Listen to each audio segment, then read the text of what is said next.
hard to believe another Sabbath has passed into eternity, isn't it? Well, I don't know about you, but never does the Sabbath seem the same as any other day. I don't know how those who are not Sabbath keepers can have the same double portion of the blessing that we have on his holy Sabbath day. And that's one of the great privileges that we have as Seventh-day Adventists, to share in a blessing that is perhaps unknown to most of the world. I remember when I was at the university, I had the comment made many times, I don't know how you can possibly get through the volume of work when you take Sabbath off. You see, I was one of those fortunate or unfortunate students that was an evening student working in the daytime, and it seemed that if you took the whole of the Sabbath out of your studies, you could never somehow survive. That was the theory anyway. But I explained to them that because of the Sabbath rest and the spiritual rejuvenation, we were able to do much more in the 6 days than many of them were able to do in the 7. Isn't that true? And God does not in any way limit, but he rather enhances our life. Well, I suppose when Russell and I were growing up as lads there in Newcastle, Australia, we could never have dreamt of the direction that God would lead us in. I suppose that it never entered my thought that one day I would even leave the shores of Australia. In those days, only the elite and the wealthy somehow were able to leave Australia. I know your Englishmen could hardly imagine that today, with all the Australians that constantly invade your land. But that wasn't true going back to the period of the war years. It's only subsequent to the war that has been the case. And little did we know what the Lord had in store for us in the direction of our lives, and we've often commented on how fortunate that we have been to be able to share with the Lord in the joy of ministry for him. Never did I dream that one day that I would be in self-supporting work. When I committed my life to the ministry of God and to his work, it seemed to me that it would always be in denominational service. But many years ago, after struggling, as perhaps many of you have done, with the kind of ambition that is born of selfishness and egocentricity, I determined that above everything else, I would accept the direction of the Lord. You know, it's hard to let go of your own direction of life, isn't it? Ever tried to do it? There is such a desire for humanity to be in control of what takes place, to be the master of one's life. But I want to say this, and I say it especially to the young people, that I have never regretted letting Jesus take charge of the life. And I told the Lord that every call that I will actually receive, I will accept. I've seen quite a number of calls come and somehow fade out. But I have, from that day to this, accepted every call that God has sent to me. And it wouldn't be any other way. And the Lord has chosen a pathway that I believe has been most fruitful to me and to my growth in his leading.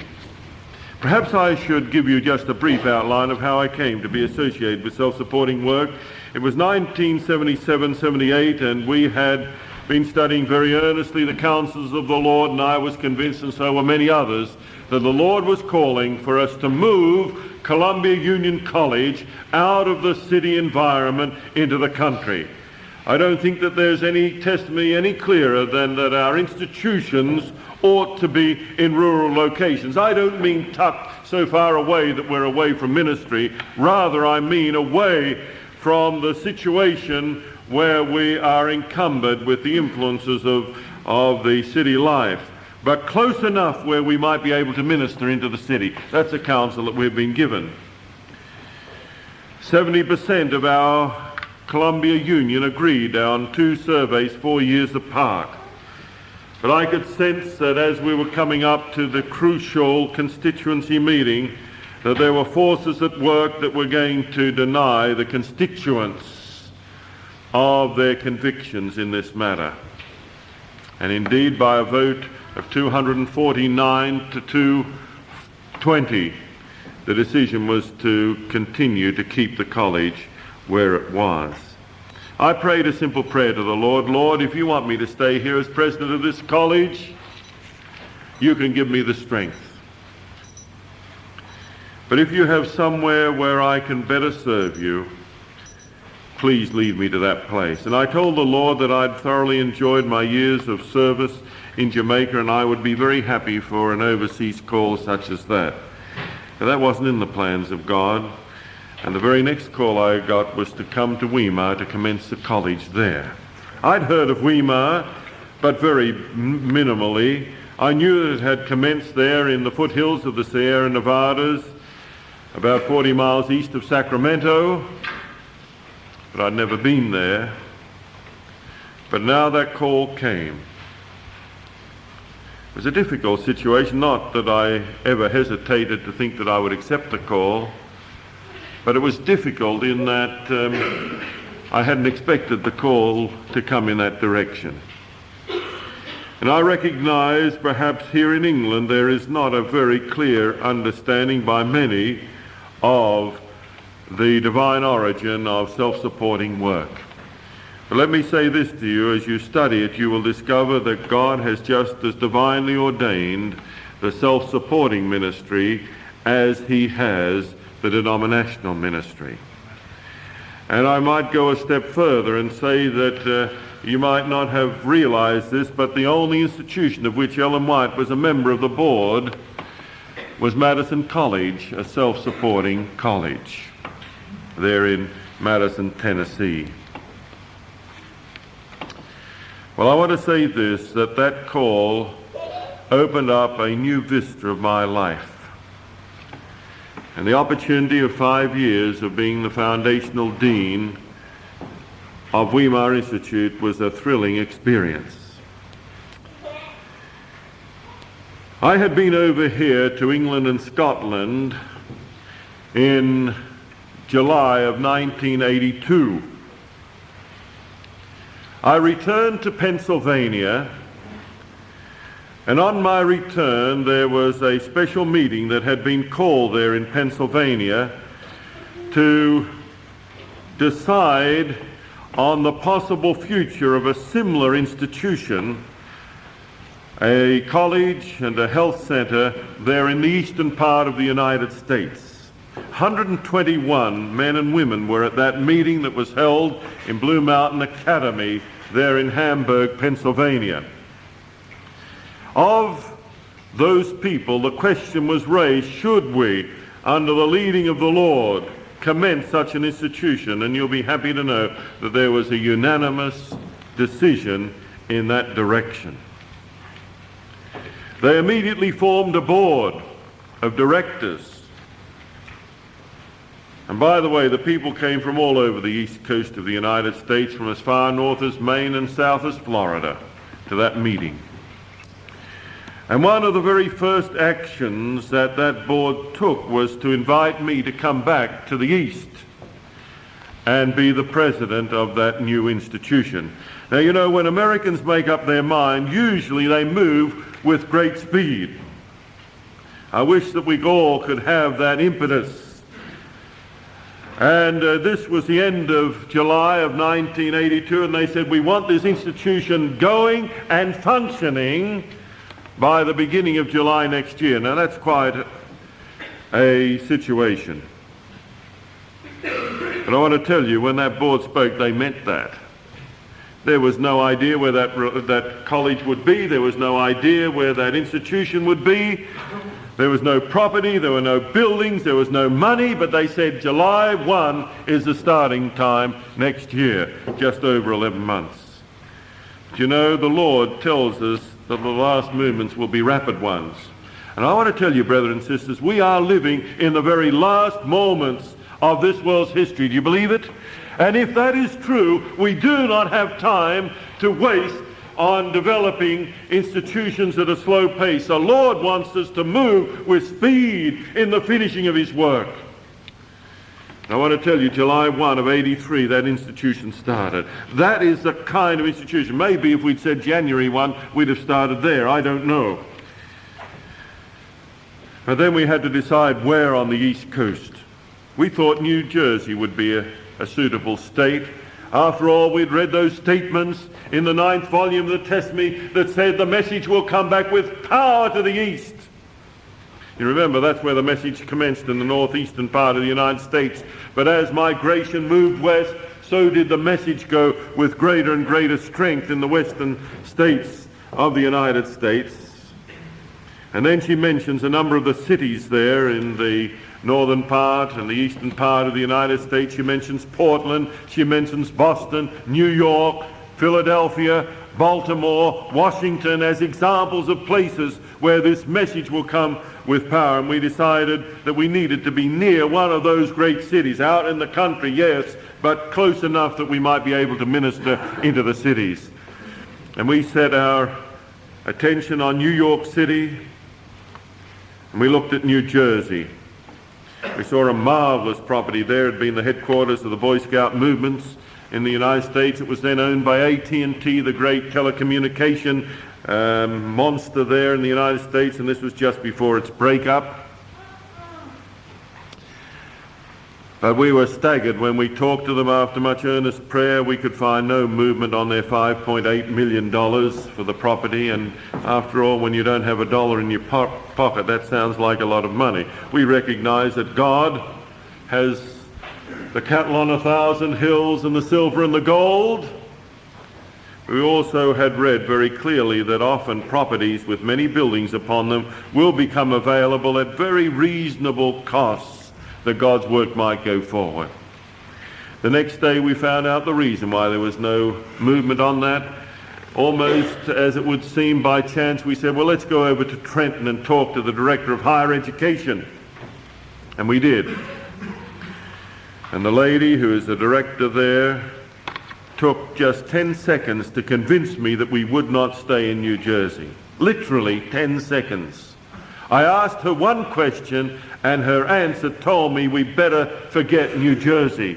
I said, how many categories do you have for operating a college in the state of New Jersey? She said, one. At that point we could have left, because I knew that that would be state approved. That's the only category that they would understand. And our board had taken the decision that there was only one voice that we were going to listen to, and that was the voice of God. And we did not want any state, any political entity, any governmental entity dictating to us how we were going to operate an institution that was to educate young men and women for the finishing of God's work. I tell you, brethren and sisters, we are facing a crisis in the world today where states have usurped the responsibility that God has given to the children of light. And I want to talk about that tomorrow morning. I want to show you from the Word of God that the states around the world have taken an advantage in education that God has never entrusted to them. And that's probably true here in Britain as it is in Australia and in the United States. I spent a half an hour more with her, just telling her that I felt that New Jersey was doing a gross injustice by having just that one category. She admitted that they were in the courts at the moment challenging their status. They could have told us what curricula we could offer, whether we could have a department or not in a particular area. Can you imagine that in the free United States of America? Ellen White said that every liberty that once was in the United States would be taken away. And brethren and sisters, we're seeing that happening today.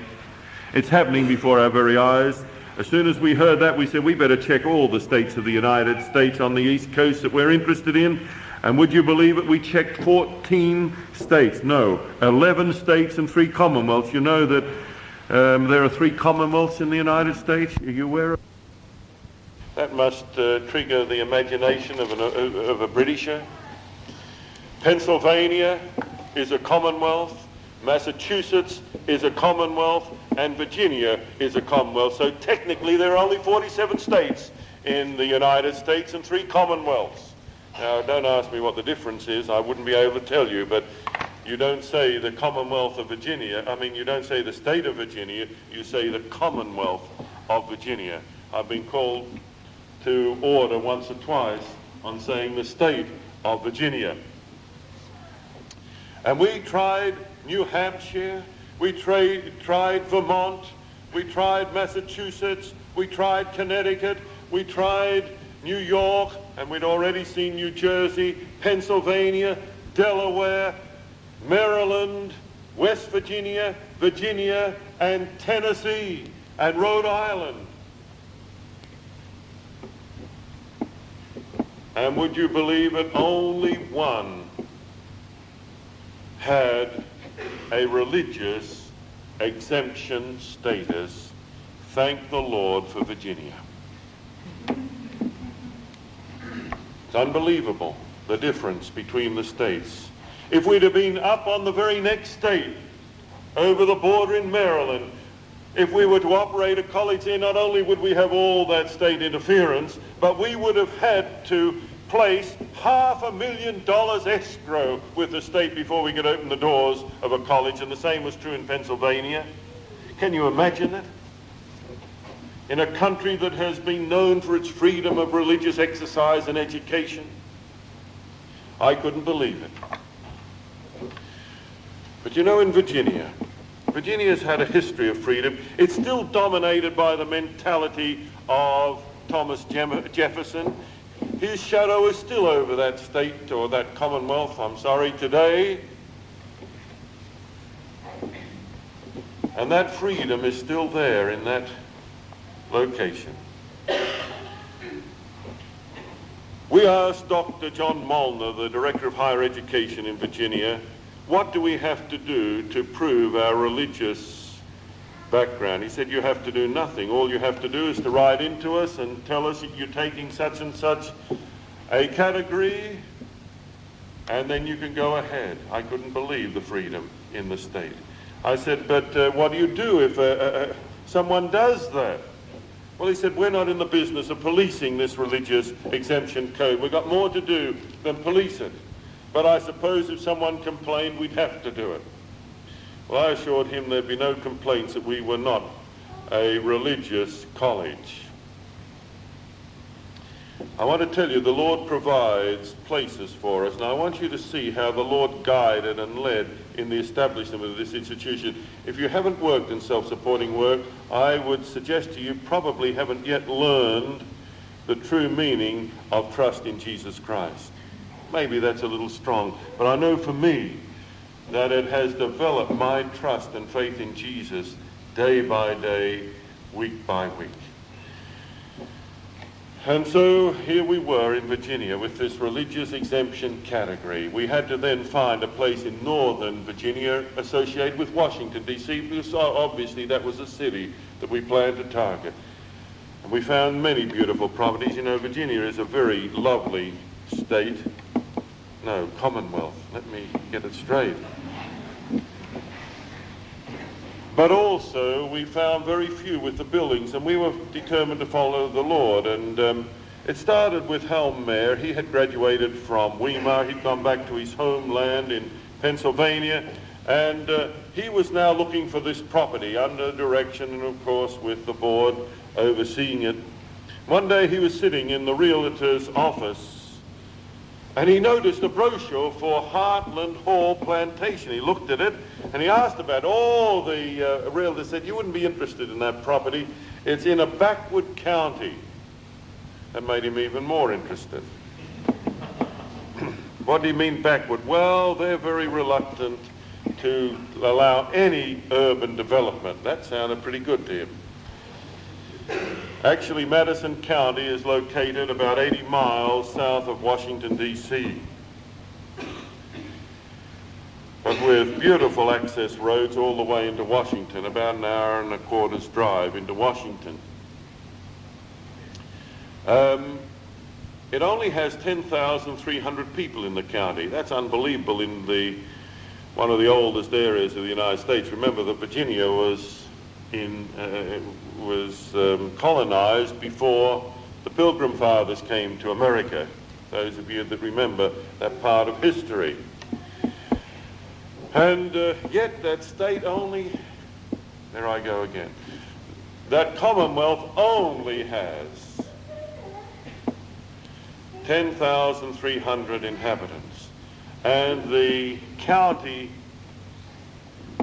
that county has 10,300 inhabitants. And the county center, the county seat, Madison, has only 300 inhabitants, and that's the largest town in the county.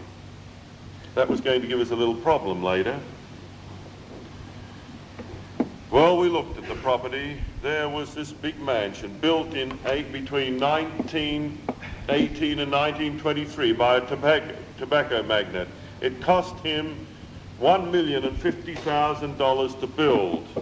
Can you imagine that?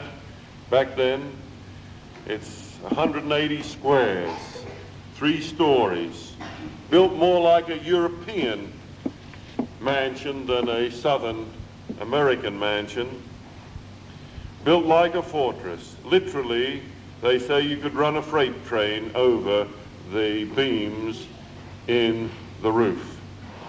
It was a sad story. Mr. Smith had lived in New York City. He decided to live down there. But when his wife came down, and she came down but twice, she rejected the rurality of Virginia for the bright lights of New York City.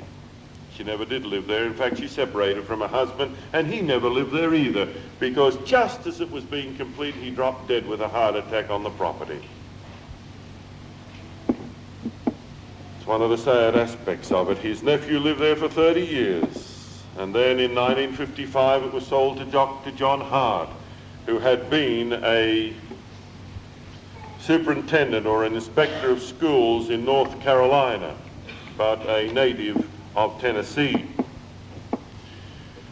And he lived there for 22 and a half years before they decided to retire. The property was then up. And at that time, 1977, 78, Dr. Hart would have given that free of charge. The property, 1,192 acres with 14 homes on it, and the mansion, he would have given free to anyone that would have operated a college, and that was exactly the time we were talking about moving Columbia Union College. The property was then valued at $4.5 million. Oh, the Lord would have opened that up for us if we had gone ahead in faith. I heard all the financial reasons why we could not move that college. God had a place prepared. In desperation, Dr. Hart told me he offered it to the Catholics. He was a member of the Christian church. But even they wouldn't build anything or carry on anything there, so in the end, he donated it to his alma mater, Milligan College in Tennessee, for them to sell it to have further resources for their own development. Foolishly, they sold it to a man without 1 cent down payment, a man by the name of Mr. Fine. He proved to be anything but fine and developed a reputation that was unfortunate in the area. He paid not a cent over the 2 years that he was there to Milligan College. He built up liens against the property of between $400,000 and $500,000.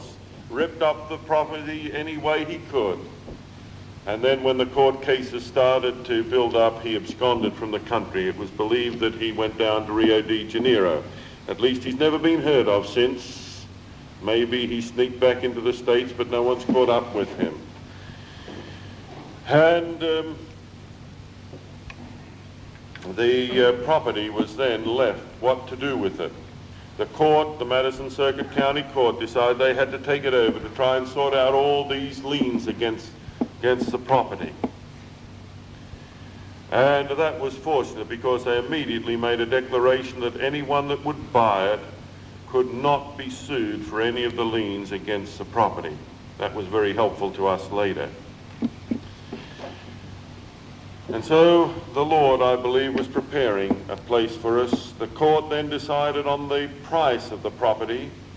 They said they would put it on the market at $2.5 million, well under its assessed value, but nevertheless they said it had to be sold in one piece. It had to be sold for spot cash. That was at the time that interest rates in the United States were between 18 and 22%. You can imagine there weren't too many people interested in buying a large property when interest rates were that high. And indeed, after a number of months, indeed probably a year and a half, and no sale of the property, the court decided to lower the asking price to $1.95 million, over $500,000. It was interesting, it was just after that, fortunately not before it, that we showed our first interest in the property. You know, $1.95 million is a lot of money.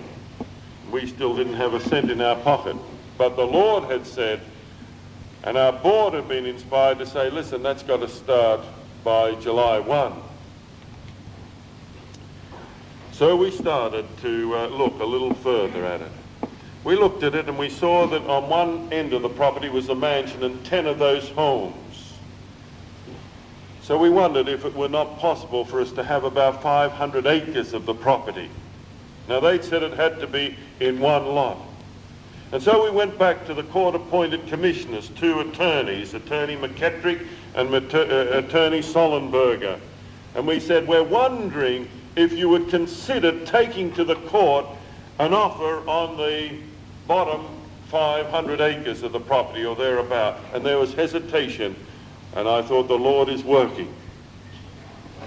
And eventually Sollenberger said, well, only last week we wondered whether we should not divide the property into 2 or 3 parcels to facilitate sale. I said, how much would you expect for the bottom 500 acres? He said, well, you'd have to make an offer to the court. I said, well, we're not used to working with courts.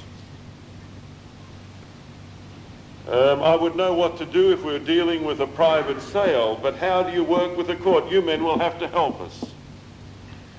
And eventually Sollenberger said, well, we would need at least $900,000 to $1 million out of that part of the property. But you know, when someone says that, you don't think $1 million, do you? You think $900,000. At least that's the way I think.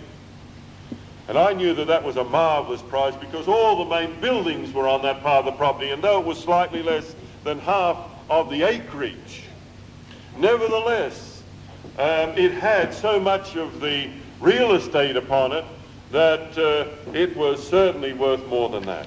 After all, the mansion had cost over $1 million way back 50 or 60 years ago.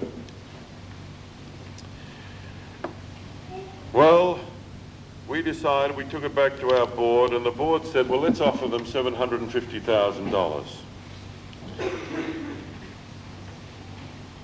We just wanted to find out what the bottom price was. We had it valued at about $1.5 million. And we knew that was a lower valuation because the county did its rates on much below the real value of a property. We were absolutely surprised and delighted. They didn't accept the $750,000, but the attorneys wrote back and said, why don't you try $850,000? So we had some idea of what the bottom line was.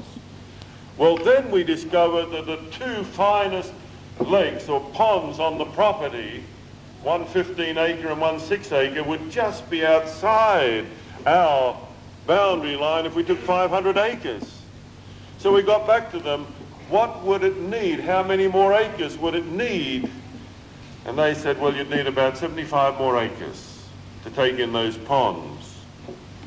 So that made it 575 acres, and that took it up to $940,000. I called up Dr. Hart at that point, and I said, we need some help on this. I don't know how to do it. Can we come to a compromise on $900,000 for the now enlarged segment of the property, the 975? He got back to me 2 days later. He said, I've been talking with the judge who will be arbitrating this, and he said, tell them to put in their offer. That sounded pretty good to me. So we made the offer at $900,000. But then we said, look, there is no way that we can raise $900,000, and we will never be able to do that. Is it possible for us to have some down payment and time payment? Now they'd said all these things were impossible, but the Lord went before us, and eventually they said, well, 275,000 down, and the rest over 20 years at 10% interest. Now 10% was unbelievably low. We could not have got it for less than 14% interest if we'd gone out on the commercial market at the time. And what's more, they said, if you pay early, there will be no prepayment penalty. So they were all marvellous things. So we're ready to go to the court to make our offer, but we said we can only do it contingent upon the county giving us the variances to operate a college and a health centre. Remember that this was marked rural agricultural land. Well, we went to the Madison Circuit Courts, and there Judge Berry, instead of taking the quarter of an hour that I thought he should take to make the decision, took 3/4 of an hour over that decision. 2 of us gave sworn testimony. We found that they had written out to Placer County, where Weimar is, to get a report on the reputation of Weimar. And thank the Lord they got a beautiful report from the county there. That all helped. And eventually, almost anticlimactically, the judge put his stamp on it, signed it, and he said, I think that's in the best interest of those both parties. But before we could even put that to the court, we had to deposit $45,000, 5% of our offer. Now, $45,000 is not an easy amount to get, but it came very easily. There were people, you know, that's what I like about our American brethren. When they believe in something, they support it with their pocketbook. They really do. And brethren and sisters, if you have a conviction, remember, it has to show here. I want you to understand that. If we love the Lord and we love the Lord's work, we need to sacrifice for it. But then we had 20 days after the court's decision to deposit another 5%. That didn't come as easily. Any of you that have been in church building funds or something like that, no, the first few dollars come easily, and the very last few dollars usually come pretty easily. It's those in the middle that are hard to get. Have you noticed that? And this is where we start to see more of the hand of God coming in what took place. We came to the Friday before the Monday to pay, and after all our best efforts, we had $37,000. I want to tell you, we started to pray earnestly. Where were we going to get that other $8,000? But in the mail that Friday came a letter from a physician in Tennessee. I'd never met him, never heard of him. But he said, I'm interested in your project up there. And he said, here is a small donation to help you. And there's a check for $10,000. I wish all the small donations were at least $10,000. I tell you, we knew that God had found that money. It was nothing that we had done. All we'd done is prayed. We didn't even know where to look. We'd gone to all the people that we thought could help us, and we were still $8,000 short. But you know, we then had 2 months to come up with another $185,000. Does that sound a lot of money to you, or are you wealthy and you don't? Does it sound a lot? It sort of sounds a lot to me. But I want to tell you this, July 1, 1983, I don't know where it all came from. But by the providence of God, there was $185,000. Now, if you don't believe in the power of God and the response of God's people to his call, I tell you, the Lord said the work that began in sacrifice will end in sacrifice. Now, some people gave $5. Yes. Some gave 10, some gave 20, 25, 50, 100, and so on. Of course, there are those that gave many thousands of dollars. You don't make it up to $185,000 unless there are some that are going to give tens of thousands of dollars, and that's exactly what happened there to that project.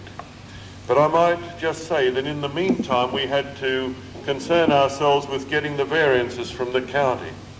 Now, in putting forth our proposal to the county, we tried to be as honest as we could, and we had told them that it was possible that in the ultimate future, there may be 400 people on that campus, taking patients, taking students, taking staff, taking their families.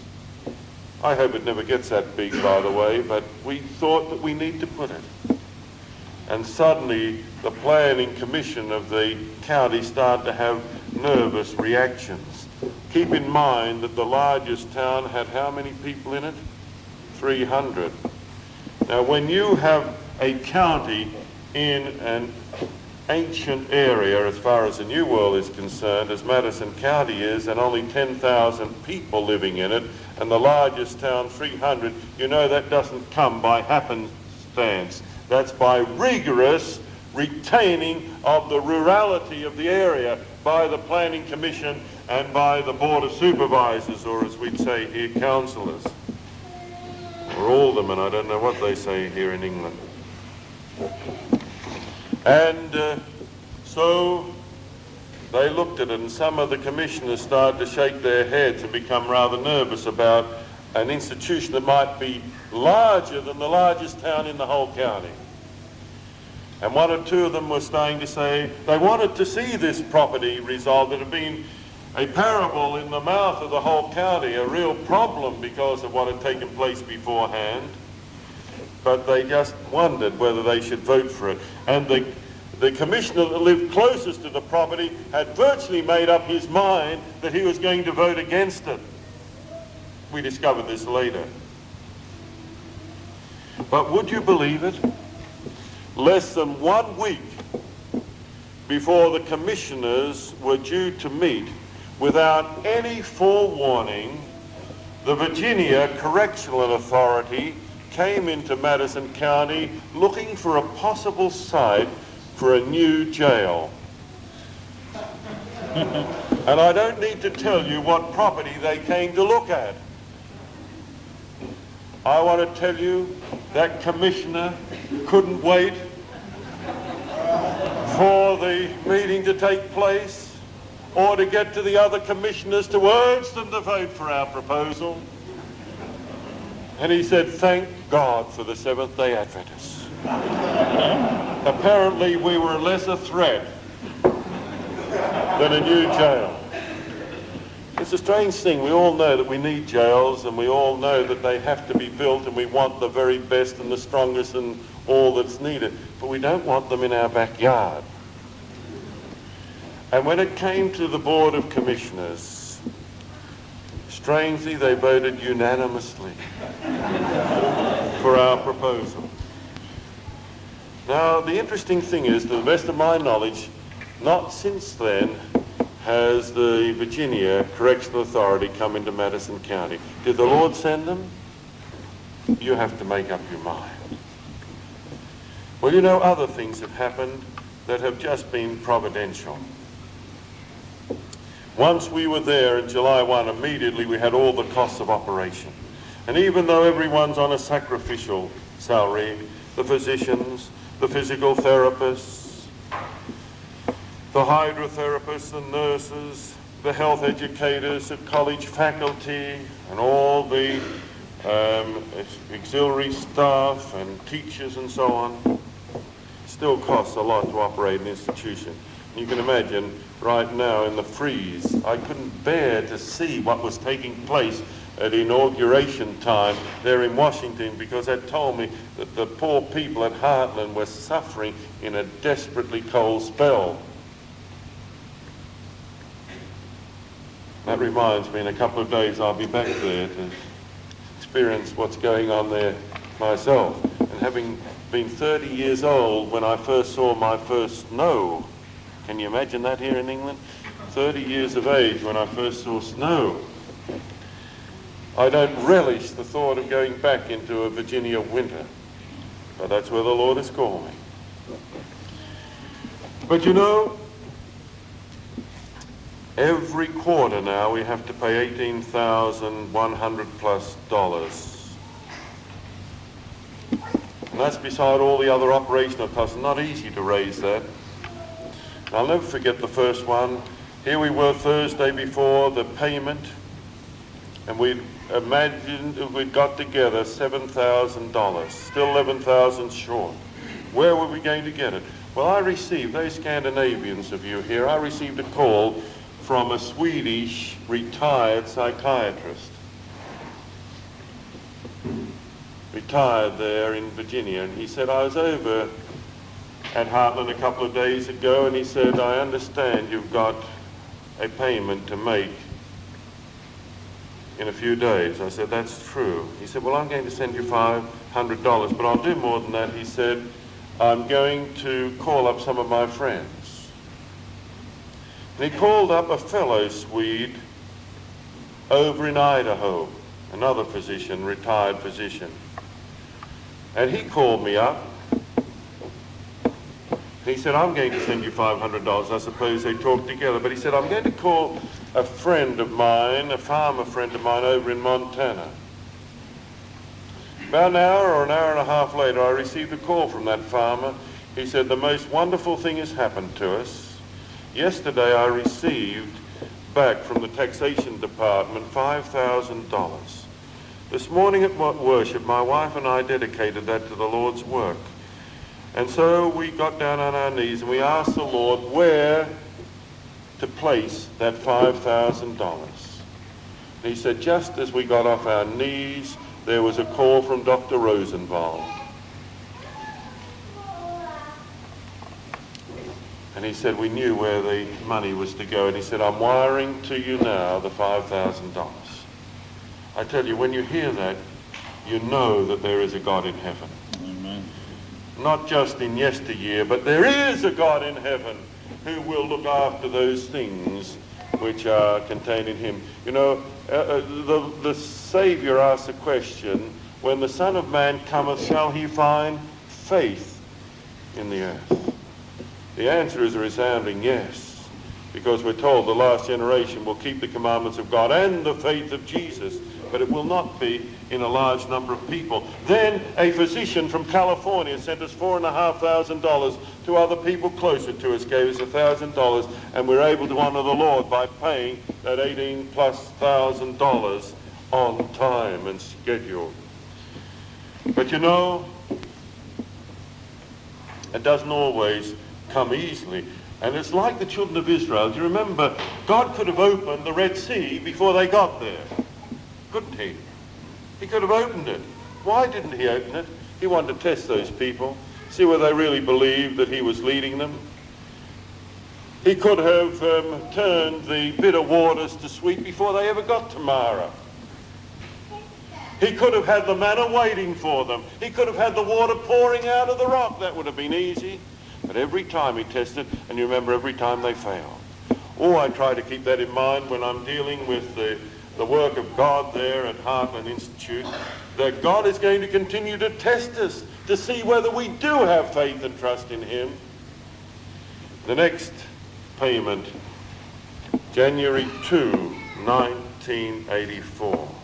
I'd been over at the Firm Foundation Conference in California. I'd arrived back in Washington on New Year's Day, just one day before the payment was due. And I called up Hartland from Washington, and in the end I said, oh, by the way, how are we coming for the payment tomorrow? And a less than enthusiastic voice at the end said, well, we only have $8,000. We need 10 more by tomorrow. And you know, for the first time I felt a kind of a strange feeling in the pit of my stomach. And then I realized my faith was wavering. And I had to ask forgiveness of God. And I said, Lord, I know that you'll have that $10,000 tomorrow. And he did. We received $10,000 from Oklahoma. Now, if you don't know the geography of the United States of America, that's about 1,700 miles from Hartland. Of course, Montana is more like 2,800 miles away. California, close to 3,000. You know, those kind of things have a marvelous way of strengthening your faith. But I tell you, you must never stop to exercise that faith. The Lord also told us that many who are not of our faith will see the burdens and needs of our work and will use their influence and their means for that work. I was sitting in my office one day and I received a telephone call, and it came from a man, an elderly man, in the Tidewater area of Virginia. That's perhaps 150, 180 miles from where Hartland Institute is. And the man said, "I'm not a Seventh-day Adventist, but my mother is." His mother was over 90 years of age. She's since died from acute leukemia. But I tell you, what a woman. I met her but once when she was dying, and she had a mind that should have gone on living for another 30 or 40 years. Tragic that she was taken when she was. But the son had had a stroke, and so he wasn't in the same fitness that even his mother appeared to be. But he said, "I'm not a Seventh-day Adventist, but I read about your institute in the newspaper, the Newport News Press." Newport News is the name of the city, big city too. And the Newport News Press. Well, what had happened, I don't know how it happened, I have no idea, but Associated Press had written an extensive article on the opening of Hartland Institute. It had gone on the wire, and many of the newspapers had picked it up, some extensively, some with just small amounts. But the Newport News Press had put a good 2-column write-up on the opening of Hartland Institute. It had even gone in USA Today, which is a national newspaper, but just in a much smaller, condensed form.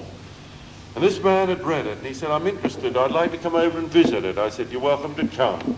He said, "Well, I have a friend, I want him to come with me." I said, "He's welcome to come also." And they came 2 or 3 weeks later. They spent about 3 hours looking over the place. The friend he brought with him was in his 40s, an attorney, and also on the board of 1 or 2 banks there. They expressed a lot of interest. The attorney is a member of the Methodist Church, and to my mind has had virtually nothing to do with Adventists. But they said nothing but show their interest and express interest. But about 3 weeks after they were there, I received a letter from the attorney, and in that letter he sent all the papers for a trust that they had set up for Hartland Institute. Mr. Haney, the elderly man, had put in $50,000, and Mr. Murray, the attorney, had also put in $50,000. Can you imagine that?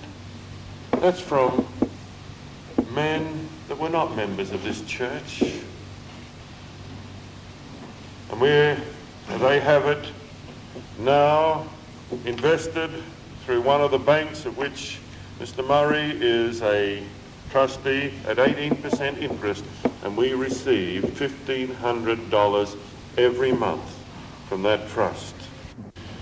And yet I want to say this, the work is a struggle. Let me just give you a brief understanding of the program that we have there. We have the 5 majors for our college, and you'll be happy to know that we are now able to take foreign students, and that's a miracle in itself. The Education Department there at Washington, D.C., I'm talking about the National Education Department, the Federal Department of Education, said absolutely no, we cannot recommend you for taking foreign students. But fortunately, the decision is not in the final hands of the Education Department, it's in the hands of the Immigration Department. And they have graciously overruled the Education Department. And they have given us that opportunity. And so we now have our first foreign students there at Hartland Institute. And that will continue to grow, I know, just as it did at Weimar. By the way, the same thing happened at Weimar. The Immigration Department overruled the Education Department there. The Lord will not allow his work not to go forward, irrespective of what certain departments try to do. And the 5 majors that we're offering are Christian Business Administration, Christian elementary education, I suppose we'd say in this country primary education, pastoral evangelism, nutritional ministry, and preventive health ministry. They are the 5 majors that we're offering at Hartland Institute at the moment. And we probably will not expand much beyond that because we're going to keep it small. You know, God talks about small institutions around all the great cities of America, and I presume the world. It's Satan's plan to centralize. It's God's plan to decentralize. We're going to keep it very small. We plan to do that. In fact, we have committed ourselves to that. But we expect the influence of the institution to be great and expansive. I wish you could meet some of those young people. It's just a joy to work with them there. But then our health program, our 25-day program, and also our health clinics. We've decided to follow the plan of setting up health clinics in various locations. Our first one was established in Washington. At first it started slowly. Now all I'm getting the report is we just cannot keep up with all the patients that are wanting to come to that clinic. I don't know what we're going to do. We may have to expand the services that we have there. And by the way, we had our first baptism recently from that clinic. You'll be happy to know that. That's the reason we're there, not just to do things that look good. We're there for salvation of men and women into the kingdom of God. That's the purpose of it. And I believe it will be opened. If it isn't open now, just as I get back, we're opening our second clinic in Charlottesville, which is about 40 miles south of where we are. That's where the University of Virginia is, and of course that is the home of Jefferson. And our third one will be in the state capital there in Richmond. And then we will probably go back into the Washington area and open up in various places there. We plan to do that. But you know, it's just marvelous to see those patients. I think of Bill Alexander, a space engineer that came to us. He had had much to do with the space program down in Cape Canaveral. He's from Ohio, by the way, and he worked for a firm in Ohio that has contracted for much of the work down there in Cape Canaveral. He had had to take early retirement because of the stress and the cardiac problem that he developed. But Bill is now a rejuvenated man. He came there because his son absolutely pestered him until he did come. His son had recently become an Adventist in Texas and told him, "Dad, you must go there." And eventually he came. But what a thrill it was to see him walking those 10 and 11 miles every day. A man that had had a bypass surgery, thought he was going to drop dead any moment. I want to tell you, Bill went away optimistic, but not only physically, with a new lease on his spiritual life. A man that had very little contact with God over many decades. Or I think of Tom Bentz. Tom Bentz is associate pastor of a Covenant church in Maryland. Very conservative Christian group. 40 years of age, he came to us in desperate straits, though he at first looked very fit from the distance. Tom is a dying man from juvenile diabetes, eyes starting to fail very badly, kidney failure. And I'm not wanting to suggest that he'll go and live on to 70 or 80 years of age. I'm not suggesting that, because juvenile diabetes is a tremendously difficult thing to treat. But I thank the Lord for the way that he blessed and guided us. And so improved was his condition that his regular physician couldn't believe the improvement that Tom had made, and wrote to our physicians pleading with them to give every detail of what had taken place so that he could have a better insight how to treat this kind of situation. But I tell you this, Tom is a converted man. I tell you, it was a thrill to work with that man. And as we gave the messages in the devotions, the amens of that man and his wife were thrilling to be there. He just obviously entered in. And to listen to that man's prayer, you listen to a man that really is deeply converted. The last day when they were leaving, before they left and there were no treatments of that, I decided to take a little longer, and I decided to talk about the investigative judgment. That's not an easy thing for a non-Adventist minister. But after that meeting, he came to me and said, "I want you to come to my church and I want you to preach in my church." Oh, yes. And he asked two others of the staff there if they would come and preach in his church. I imagine that both of them have already preached in that church now. He came back just the Sunday before I left with 2 carloads of his members. And he said, "You're going back to Australia, aren't you?" I said, "Yes." "When are you due back?" I said, "Early February." He said, "Please get in touch with me, because as soon as you get back, I want you to come and preach at my church." I'm going to preach at that church, all being well, God willing. I've decided what I'm going to preach on. I'm not going to preach on something that they could get from their regular ministers. I'm going to preach on the 3 angels' messages. That's the message that's got to come. And where the people of God has chosen to give this message, I don't know whether I'll be invited back again, but I want to give those brethren and sisters in that church the opportunity of knowing of God's end-time message. Amen. This is the reason for which we're in an institute like this.